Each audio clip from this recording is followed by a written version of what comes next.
welcome to our interview today. We are so excited to bring you this interview today. Like, I can't even begin to explain this. But anyway, it's a big hello from me, Ray Piper, and from Paul Chantry, from Chantry Dance Company. Today's guest, though, that we want to introduce to you is Sierra Boggess.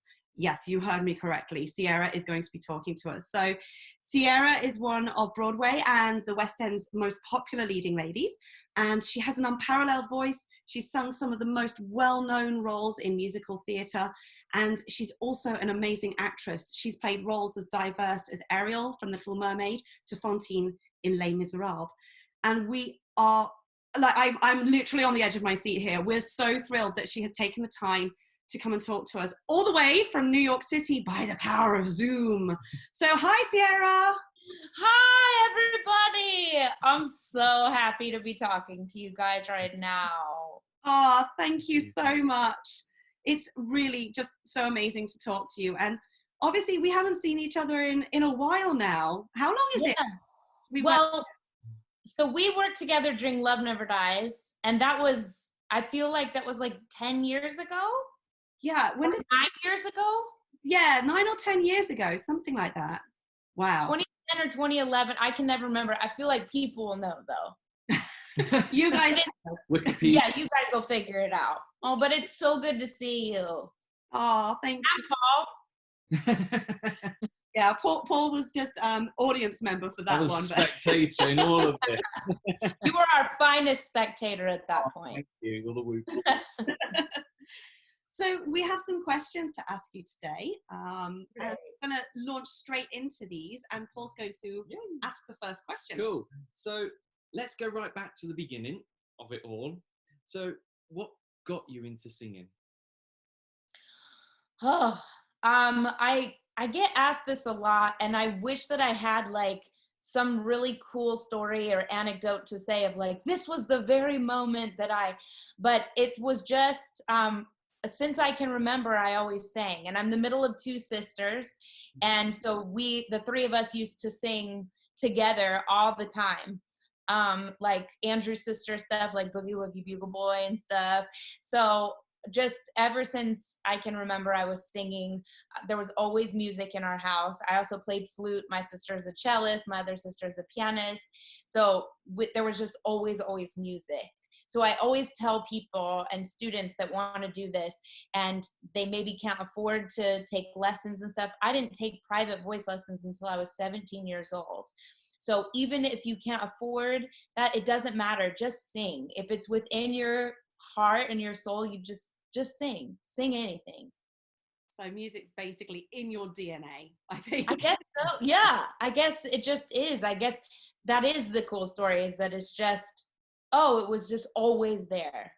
Oh, that's beautiful. I just have this beautiful image now of you and your sisters singing together. That's lovely. There's many photographs. Oh. Did you do the typical thing of putting shows on in the house? Yes, absolutely. In the basement, like that's where the dress up box was and stuff, you know, it's like, that's where all the shows happened, in the basement.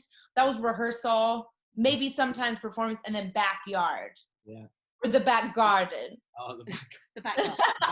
Whenever I say yard to my Brit friends, they're like garden. Garden. Cool. So you've had an absolutely amazing career so far. I don't want to say you've had it. It's still happening. But thanks, Ray. To date, well, not maybe right at this very moment in time in your flat, but to date, you've performed in an incredible variety of shows on Broadway and the West End. And as I said earlier on, doing things like Ariel in The Little Mermaid and Christine in Phantom, and obviously as well in the sequel Love Never Dies. My question is do you have a favorite show or character that you've performed? I really mean this. I love with all my soul each character that I've gotten to play. It's so I can't pick a favorite, but I will say that revisiting Christine Daae in any iteration of, if I've done it in New York or in London, with Love Never Die, it's like every time I've revisited her, it's just there's so much with that character that I can't get enough of it. So that for me is the one that it's easy to keep coming back to, also because the show is, well, it's still running. So you can still like revisit it. My favorite time of performing that though was at Royal Albert Hall for the 25th anniversary in London. That was my favorite time because there was so much pressure, and I'm somebody who does really well under pressure, I've learned. And I think it's like, it was just it, and because we were also, because I don't work, you know, in film, so this was a time when it was filmed and it was broadcast live all around the world. So that was my first time of ever having that. So I got so completely into character in a way that's like, this is, you get one shot and everybody is going to remember this because it's going to be preserved forever. So I just went so deeply into that character that night that it was, I feel like maybe that's why it was one of my favorite times. Sure. No, and also like Michael Crawford was in the audience. Oh, wow. Oh, okay. Amazing. No pressure then. No, I completely know what you mean about like each character. I don't know if you feel like this, but each character that you play becomes in a weird sort of way like a friend that you Yes. tap into them, but they're also your friend. You get to know them a little bit more each time you work with them. And yeah, it's absolutely.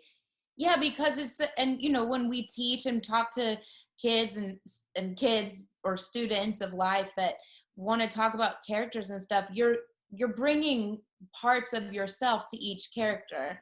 So you're just living out, oh, that type, you know, of like psychology of self or of other humans. So it's very much a part of you, or a friend, or because you also cannot, in order to play a character, you can't judge their actions. Yeah. You have to play it.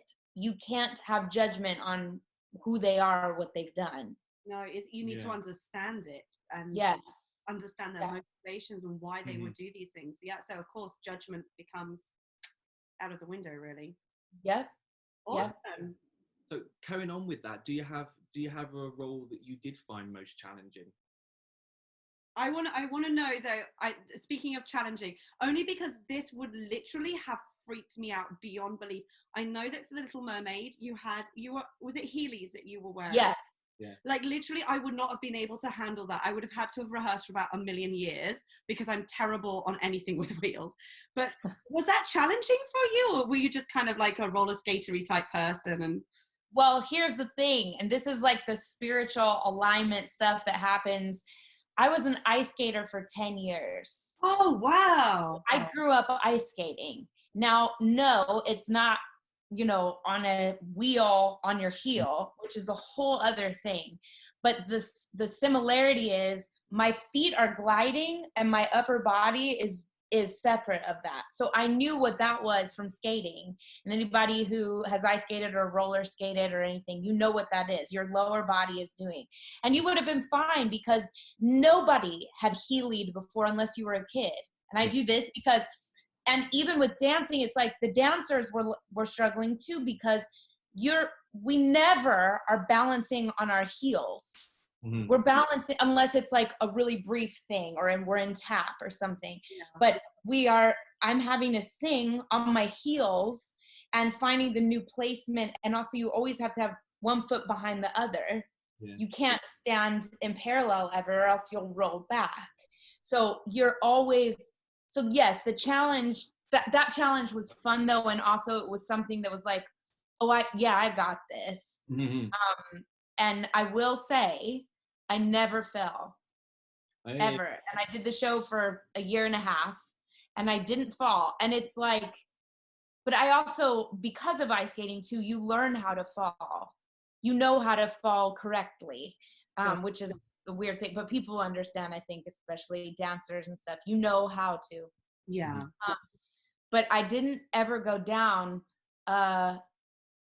because but I did when I was learning. When I was first learning, I rolled up the carpet in my dressing room. I was doing Phantom in Vegas when I was getting ready for that audition. And I rolled up the carpet in my dressing room to practice in a pair of Heelys that my dresser happened to have, who was the same size feet that I have. So it was like the craziest thing. And I put them on, and that's when I learned you can't stand like this, because as soon as I put them on, I stood up and fell. Oh my gosh. Wow. Yeah. But to go back to your question, Paul, which is the most challenging? All of them. In different ways, I imagine. Yes, all of them in different ways. Vocally sometimes, emotionally sometimes, physically, obviously, mermaid. There's never been a more, is that right? The one that I compared, the mermaid was the most physically demanding, but the one I just did was, I played Danielle/Cinderella in Ever After, the musical that's been in development. And we just did our out-of-town tryout of that. We do that here in New York. In order to get to Broadway, you got to try out in some state. Yeah. And so we were just doing that, and I had to sword fight and Wow. lift heavy men, like it was, and dance, and it was very physical. Run, throw apples, like. And I was saying, oh, this is 10 years later that I'm doing something as physical as Little Mermaid. So. Mm-hmm. So imagine if you're doing something for that long and something that's so physical, your fitness, you're maintaining your fitness, the way you have to look after your body has to be your absolute focus. Yes. And people talk about that all the time. You know, you hear people say, I live like a nun. And we have to, as you know, that's like, if you're doing anything that requires your entire physical and emotional self, for even though, you know, people who don't understand what we do, it's like, oh, you only have to go to work for 2 hours or 2.5 hours. Mm-hmm. It's like, yes, technically you're right. But no, ma'am, because we are all day setting ourselves up for not doing too much in order to make sure that we have all the energy required. And it's 2 hours of condensed every single thing. And yes, I was never going out when I was doing Mermaid, ever. Same with Ever After. I can't go out until I know I have a day off. And you remember Love Never Dies. I was never out. Yeah. I could never do anything except the show until I knew that I had a day off the next day, and then I can. But it's so worth it, because you don't want that extra thing. And anybody who is a performer, if you have that extra thing in your mind that's like, oh God, I did too much today, or I haven't warmed, or I'm not, you know, I shouldn't have this, I shouldn't, that'll play on your nerves. Yeah. You know?